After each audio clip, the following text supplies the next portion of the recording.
Good afternoon, DFS Army. Cascade coming at you. Tuesday, August 13th, 2019. Going to talk a little bit about some football. Since it's around the corner, week one. It's exciting, man. I know it's super early. But it's always fun to kind of look at some plays. You know, we still got preseason going on. Before I start, though, if you're not a DFS Army member, make sure you head on over to dfsarmy.com. Enter promo code CashCake, save 20% off your lifetime membership. We cover everything for a little over $1 a day, man. I mean, we got NFL preseason rolling. I posted earlier, I was up over 40% ROI on week one. We're continuing to we're going to cover every slate. We got projections. You know, Chris has his notes out there. We're in there answering questions. College football's coming up. Exciting. We got that in our domination station with projections for every slate with that this year. So it's something we're adding on to not just the notes, but we're going to have projections and an optimizer this year. So it's going to be awesome. And you get all this for one price. There's a lot of sites out there that will nickel and dime you for the cost of preseason or the cost of college football. But here, you get everything for one price. The more we add on, you're still getting it for one price. So, again, head on over to dfsarmy.com. Promo code CashCake, 7 to 20%. A little over $1 a day, you get everything. So, yeah, let's just talk DraftKings, man. Let's talk week one. Just spitball some, if you got any questions, want to talk about some players and whatnot, we're just going to focus on quarterbacks and running backs here for week one. I'm just going to focus on DraftKings today. We can go look over some of the other sites later as we approach. But I figured let's talk a little football, man. Baseball's winding down. Once football season gets here, it's just all aboard, man. So I'm pumped. Let's see here. On QB, we'll just start from the top, and then we can kind of talk some of the chalk plays, which I think is going to happen in week one, and maybe where, again, we're super early, but looking in cash and whatnot, and then maybe some leverage plays and GPPs that anything is going to change in a month out. However, it doesn't hurt to talk football at all. So, again, we're going to have, Patrick Mahomes up top, 7,200. It's one of the highest over-unders on the slate. It's currently sitting at in Jacksonville 52.5. So it's the highest over/under on the slate. KC's a 4.5 point favorite going into Jacksonville. Mahomes is always on the board. However, like when I'm playing GPPs or cash games on DraftKings, I tend to spin down at quarterback. So when you're looking at Mahomes, if we get value, like there could be some value open up due to some situations with either holdouts or injuries in the preseason, we just don't know right now. But, we could get guys like, and we'll go into the running backs, but if Zeke does hold out and we get, a $4,500 Tony Pollard, then you have a little bit more cap to want to spend on your quarterbacks because, Mahomes is one of the safest quarterbacks out there to get you points and one of the highest ceilings, of course. So, yeah, I have no problem playing him, but he's going to be lower owned than some of these other guys down here in this range. I think, again, Andrew Luck, it's not the best matchup on the road against Chargers. I'll probably skip that and not go there. I'll probably look at playing Luck in other matchups, but it's just one of those things. I'll just move on. I don't think you need to go Luck there. KC upgraded their D. However, if we're going to talk about the other side of the ball, if you want to talk about this KC Jacksonville game a little bit, I would rather take a chance like in GPPs and go down here to my man Nick Foles, man. If they're going to be playing from behind at home,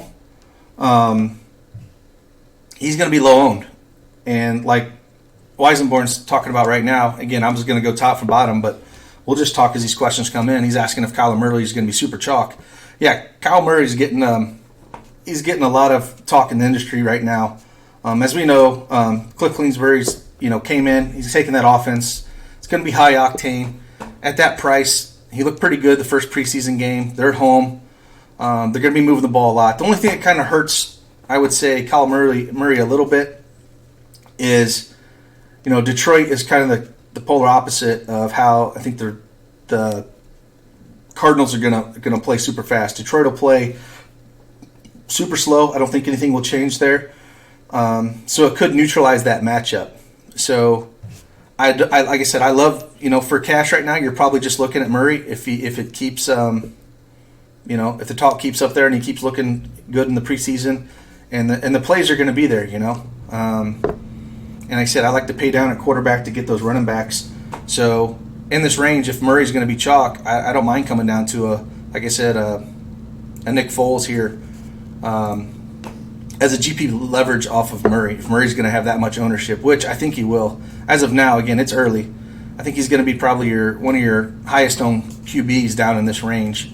And honestly, I'd feel a little bit better, a little more comfortable going up to Carson Wentz for $100 more than I would Kyler Murray. If Murray's going to be chalk, and even in cash games right now, I'd rather go Wentz than Murray. Philly's got a ton of playmakers on that side of the ball, and it's just they got more deep. And as long as he can stay healthy, again, week one he's going to be healthy. I'd feel way more confident with Wentz than I would Murray.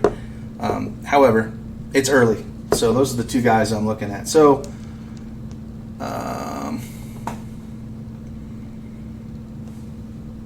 Caleb's talking about Josh Allen as a leverage play off those other guys. Again, Josh Allen's in that same range. He will get a lot less ownership than Murray or Wentz. I think they're going to be the two highest guys in this range. I kind of like Garoppolo here because this is going to be an extremely high-scoring game. I think the over-under in that game is pushing over 51 as well. It's currently sitting at, where's that game at? Yeah, it's sitting at 49 with the Bucks 1.5 point favorites. And I already talked about how, Bruce Arians is there. They're going to chuck the ball. If you're spinning up, Jameis Winston's been getting a ton of buzz around the industry. And if you're going to be spinning up at quarterbacks, he's the guy that's going to be chalk here. Great leverage play up at top is Cam Newton. In a matchup that's more difficult, but at home, it's got a high over-under. They're only 3-point dogs at home. Like I said, I would look at so when you look at these four quarterbacks in the top range, Luck I just X him out. I just don't want him in that matchup on the road. And so I'd be looking at, again, Mahomes, Winston, Newt. And Winston's going to be the most chalky guy there. But yeah, like I said, usually in cash I'm spending down here. So in tournaments, these guys are all viable. It depends on the running back situation. In cash games, I tend to like to want to pay up for my running backs, just because most of the guys that you pay up for when we head over the running back section are guys that are going to get all the work. The McCaffreys, the Zekes, guys like that. Barkley. I mean, those three they're going to be priced up all the time. So if we can get a cheap quarterback and we have a few cheap receivers, it's fantastic. So if we just look, again, on this high-end range, I'm probably looking at those three. I'll probably play a lot of Baker this year, but at that price and Tennessee and stuff, at home against Tennessee, I just don't think is the best matchup for him. Russell Wilson, he'll probably go under-owned. Not sure that I would go there because I would just come down to, again, I think Matt Ryan will be under-owned. And, again, dome game against Minnesota. I think that game is sitting at 47.5. So it'll get a little underlook, but we know he can put up big numbers, Even if you look on the other side of the ball in that Minnesota game and look at Kirk Cousins maybe, and then you run a Julio back or Ridley or somebody back in that stack is not bad. So there's a lot of QBs that you can look at, and there's not too many I would cross off. Like I said, Luck, Mayfield. Again, great matchup for golf as well against Carolina. He'll be under-owned. Same with Ryan, because Jackson's getting a lot of steam in the industry as well for 6K. And I don't blame him. When you get a quarterback that can basically run for 100 yards, he has the possibility of easily getting a 100-yard rush bonus. And there's 13 points already to start out with. So, and that rushing upside around the goal line. So, Thanks, man. I just got this shirt in the other day. I thought it was pretty cool. Yeah, so those are the guys I think you can pull leverage off of. Again, Lamar Jackson. You look at Wilson, Goff, and Ryan. All three are great GPP plays. Don't really want to look at Rivers too much. Prescott's still wanting ungodly, stupid money. So who knows what the hell's going on. Dallas is a dumpster fire right now in the offseason with Zeke and Prescott just demanding all kinds of money. I understand Zeke's situation maybe a little bit more than Prescott's because his window's very short and he's done everything for that team. I think he comes back and plays week 1, but if he doesn't, like I said, we're going to have some extreme chalk value, and I'll just eat all of it if we end up finding that Troy Pollard does start. But yeah, I'll probably be living in this cheaper range. Yeah, Weisenborn says Wilson was super efficient last year. I'm not sure he can replicate that. Yeah, he was, and it's one of those guys where Wilson's always under-owned, but we know that he has legs too, and he can go off at any time. He's a guy you'll get sub 5% ownership on that can break a slate. That you pair him with one of his new weapons with Metcalf or any of his receiving core, and just hope they go off. But yeah, it's there's a few of these quarterbacks here that we talk about, and you hear us talk about, and you hear the industry talk about running them out there naked, and where you don't have to pair them with the quarterback. A wide receiver. So guys like that, like Mahomes, you can run out there naked because of his rushing upside. Wilson's another one. Of course, Jackson by far is. I don't even know how many wide receivers I would pair up with him because he's basically just a running back that can throw the ball. You might look at his tight ends or, he does have some receivers, but how often will they actually go off to break his slate? I think he'll spread the ball a little bit and just run the ball. So, like when you're even in cash games, there's no reason to pair him up with anybody. And I could probably say the same about Murray at that price at $5,600. He does have some weapons out there that you can pair up, but I don't think you have to specifically go that route.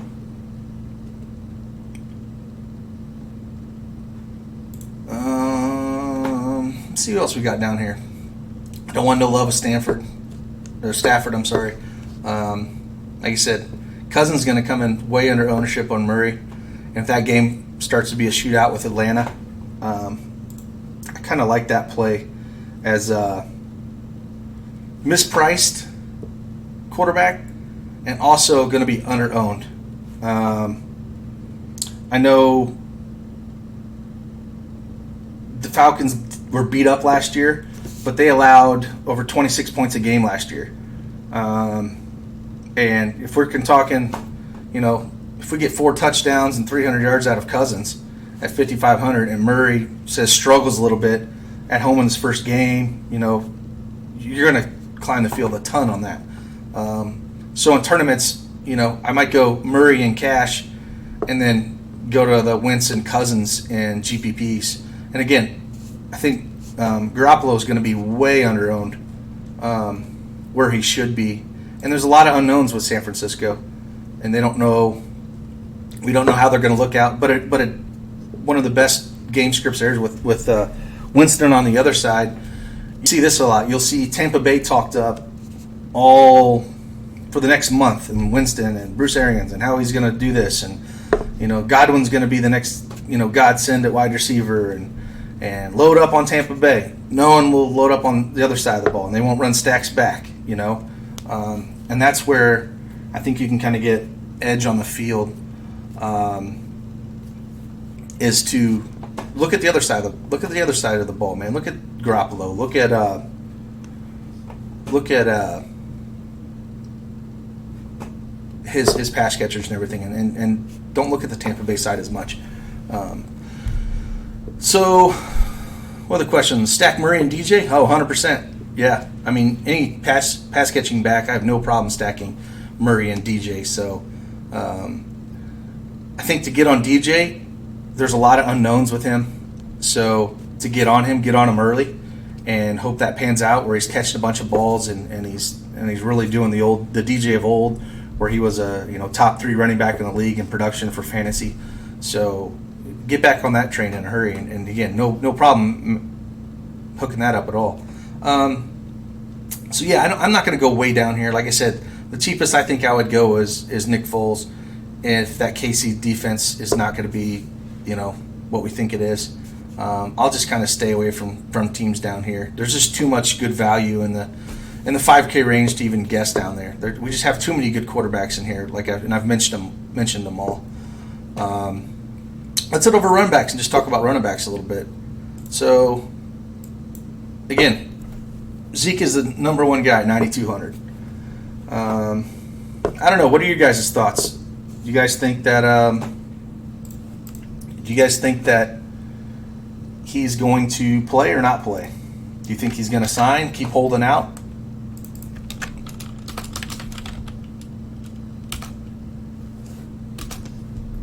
Yeah, who knows? I'm with you, man. I don't know. I don't know if he's going to... I'm mixed bag here. This Giants team's going to suck hard. Well, yeah, I don't know if Dallas gives in. They tried to pay, just like I said the other day, I think Prescott, I think they're trying to take care of him first this year, and Zeke next year is what their plan was. I think they offered Prescott $30 million a year, which is insane, too much money in my opinion anyways, and he wanted $40. So I'm like, Jesus, come on, man. You haven't really shown anything. You're a decent quarterback, but where are you going to play? At this late in the season, who's going to pick up Dak Prescott and give him the cash that he wants? It's ridiculous. Now, this kind of reminisces of last year when, not exactly, but when you talk about, Bell holding out, right? And we had Connor come in and a similar price, right? And I can remember going into week one, I remember talking on the pod with Geek and everybody's like kind of wait and see and how's he going to do? Well, Tony Pollard's the real deal, man. If we're going to know he's going to be the bell cow back, the guy that's going to tout the rock for him, he's a guy that gets in space and catches the rock and can scoot, man. He looked great in that offense in Memphis last year. Preseason game, his first preseason game, they didn't play him a lot, which makes me think that they're kind of hold him a little bit. And, they're like, hey, we got to protect this Pollard kid because he might be our number one back going in the season. Then it's just, there's no reason for them not to. So that's what scares me a little bit, that they're just going to say, okay, Zeke, keep holding out. We're not going to pay you. If they're going to, because that was the one sign we had to look at in preseason was if they're going to run Pollard out there a ton and see what he could do, maybe they have some leeway. But they only ran him out there a little bit. And that kind of makes me think that they're like, okay, well, this is our backup plan.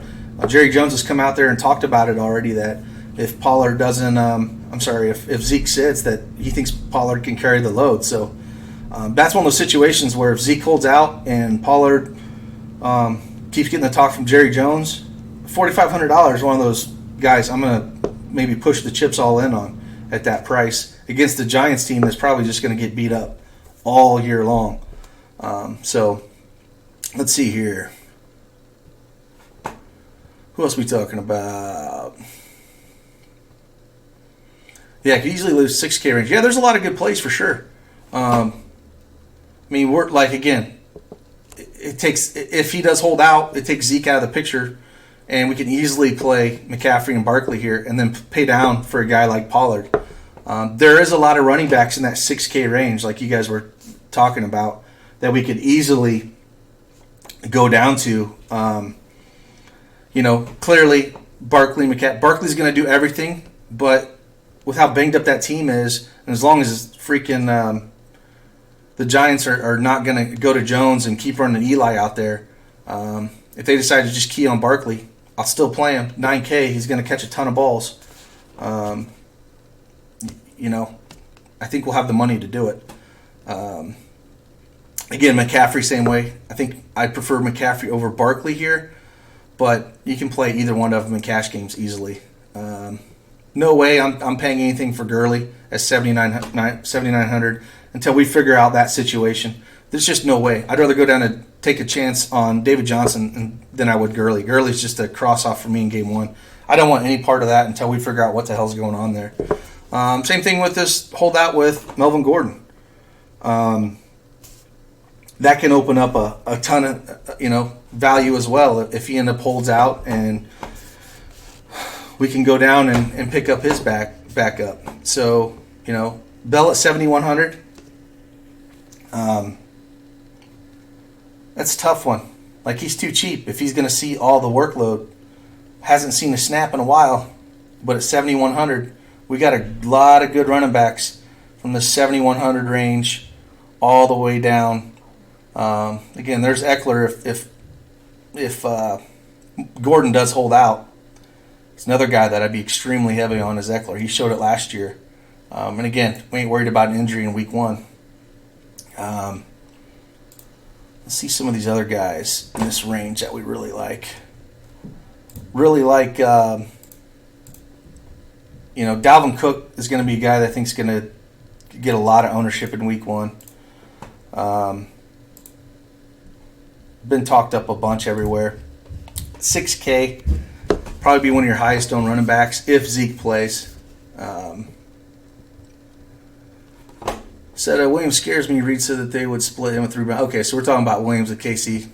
Yeah, I think with we know that Bell's going to be the guy for the Jets, and at 7,100, we just have enough running backs in here. Mixon 6,700, Chubb at 6,400. Cook at 6K. I'd much rather take Cook than some of these other guys at this range. One of the sleepers I think that people aren't going to be on as much, but it's all about how Detroit uses them. But Kerryon Johnson looked fantastic last year. He just absolutely crushed when he was on the field, but Detroit, for whatever reason, didn't feel the need to play him more than, a very handful of snaps. Is ridiculous. He's their best damn back by far. Let him be your bell. He can run the goal line. He can run within the 20 in space. I mean, he should be a 3-down back, period. It's just ridiculous. Fournette's talking about getting in better shape. He said he's healthy. Again, KC, if that defense is not good, they give up a ton of yards on the ground. And so if Cook's going to be that popular, Fournette's the leverage play off Cook at that $100 more. Carson, I think that offensive coordinator, I think Geek dropped a link earlier, but they're talking about how they want to get his more touches in the passing game. So if that's the case, if we know Carson's going to get a few more touches in the passing game, that's going to boost him up. Don't really want to play Mac on the road there. Again, Eckler's going to be chalk if we go into week one and Gordon's still holding out. What do you guys think about Gordon? Think he's going to hold out? Think he's going to play? I think he would hold out more than Zeke will, but I can see them both holding out all the way through. These running backs are trying to use their leverage, which I get, man. They got such a short shelf life on them that it's tough on them. So they really need a new way they do contracts for running backs because, they only got a good 6 years in them, it seems. Not many guys can run in the 30s like Peterson and some of those guys that are just freaks of nature. Most of them got 6 years in them, and then they just kind of get pushed to the side, and it's not a running back league anymore. You need guys like Bell who can catch the ball in the backfield, and it's rough on them, so I get it. Thoughts on Ingram? Yeah, so it's tough. Yeah, there's a bunch of running backs in Baltimore. They're going to run the ball. I think he's more GPP play, and I would just rather focus on their quarterback than I would the running back situation in Baltimore. So, Justin Jackson's a beast in San Diego. Definitely, he'd be the pivot off of Eckler by far. He looked really good last year. You can run both of those guys if he holds out 100%. Gore. Okay, let's not get Gore. Yeah, if we're talking about the guys that are just playing until their 30s, Yeah, Gore's insane. Gore might just run until he's 40s. It's ridiculous. He's not fast, but he gets work done, man. He don't get hurt. Yeah, he's like a zombie, man. It's pretty insane. So yeah, if we just keep looking down here, again, like we talked about Ingram a little bit. I don't think I want it. There's just, again with Freeman, we have to. He's always banged up, but at 5,300, I think Ito Smith's even getting pushed back a little bit. Hill's looked really good in preseason. And he might be fighting for that number 2 running back spot, and maybe he'll take over later in the year. But Freeman at 5,300 is a good GPP play if he's up and playing in week 1. But there's not a lot of again. Pollard's the guy that I'm just gonna almost hit the lock button on if Zeke holds out at 4,500. He can just smash that price tag. So he's the one that you really have to look at. Again, Carlos Hyde can steal some touches from Williams, so I'm not really high on Williams because they could split that, going into week 1. So he'd be more of a GPP play if you think he might get a lot of run. I mean, Hyde's a guy I like to pick up in, some of the best ball stuff just because if Williams gets hurt, it's going to be the Hyde show. Like I said, Ito Smith, don't really like him because I think Hill's going to overtake him at some point. Sanders is cheap at 3,900. Where's Kevin Coleman at? We missed him. Yeah, Coleman at 5K. Don't mind looking at him. He should lead the backfield, but they're pretty deep at there. Always had a lot of injuries, but yeah, like in cash games, for me, it's you're paying up at running back. You're probably staying up in this 6K and above range for cash. You're looking at probably week 1. One or both of Barkley, McCaffrey. If Zeke holds out, it's Pollard. It's probably just those two. And then you're probably looking at Cook, maybe Kerryon Johnson here and Lev Bell. Those are the guys I'm looking at if I was going to load up on running back in my pool and in cash games. But again, you don't need to go way down at running back. You get a little bit freaky when it comes to tight end and wide receiver just because how volatile those positions are. So it's like, at first glance here, I would say your chalk, if I was going to build a chalk starter lineup with QB and running back, you're probably looking at Murray, even though I probably like Wentz better, but Murray.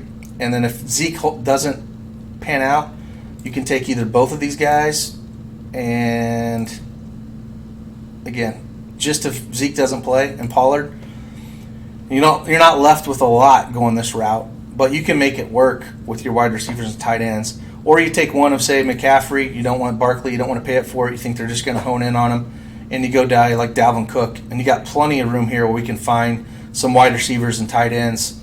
And you're going to see a lot of lineups. I think that probably start in cash like this. Again, this is a month out.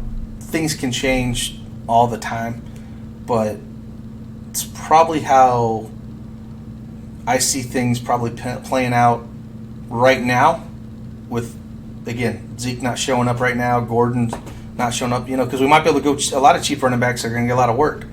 But it's always good to me, pay down at quarterback, pay up at running back, and then pay down at wide receiver and tight end, and just look for that target share and targets for tight end and wide receiver.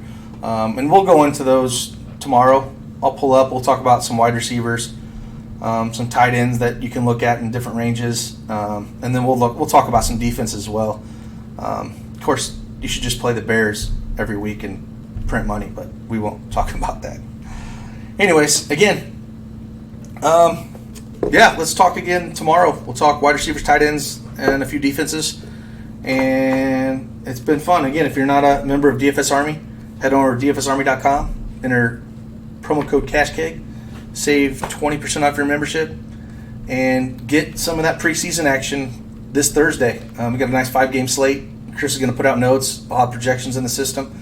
And hopefully we can keep printing money over there for preseason up until NFL starts. College football, again, is only 11 days away for week 0. We should have a nice 2-game slate on there before week 1 starts. We will have college football, again, projections. We'll have sheets for all the slates. We'll be doing showdowns this year, something we didn't cover last year.